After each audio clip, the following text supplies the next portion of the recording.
I agree with you about mobile phones are a huge problem. I've taken a concerted effort. I went through an initiation retreat through this wonderful international organization. I know you guys have in Australia too, called the Mankind Project. And I sit in this weekly men's group.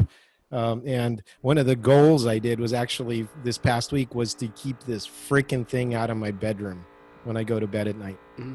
And it really changed my going to bed routine. I'm much more conscious when I write in my gratitude journal. I wake up, I open a book in bed, I do some personal development and reading, and that's how I start my day, not by checking my notifications on social media or reading the New York Times on my phone.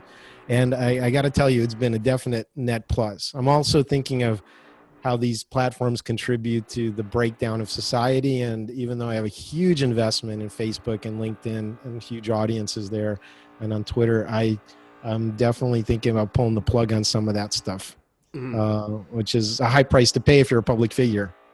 But it's getting that bad. I really see them as so corrosive to Facebook, especially to the existence of common identity or democracies, that I see it as a force for evil driven by money. Because ultimately, when we talk about social media, what we're talking about is understanding you so well on 500 factors that we can create the perfect customized Jeff experience for you. Your feed is only showing you what Jeff likes, right?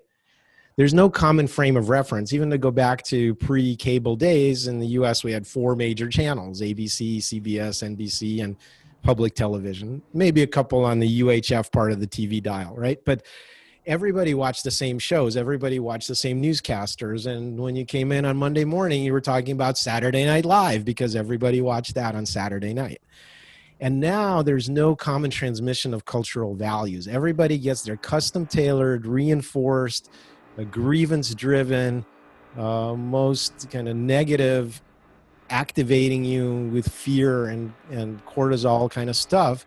So if there's no common reality, I mean, literally, there is no truth. There is no science. Yes means no. It's just like being in 1984 or something. And there's no way liberal democracies can hold together. So you're seeing strains like this in Hungary, in Poland, in Turkey, in Germany. They just had to disband an elite commando battalion in Germany because it was infiltrated by the far right. Wow. Yeah. And it's throughout the German armed forces as well. And I mean, I hate to say it, but I could see a civil war happening in the US. I mean, we've had a good 240-year run, but empires don't last forever. And we're going to have our comeuppance, especially if Trump wins a re-election here, which is still a distinct possibility.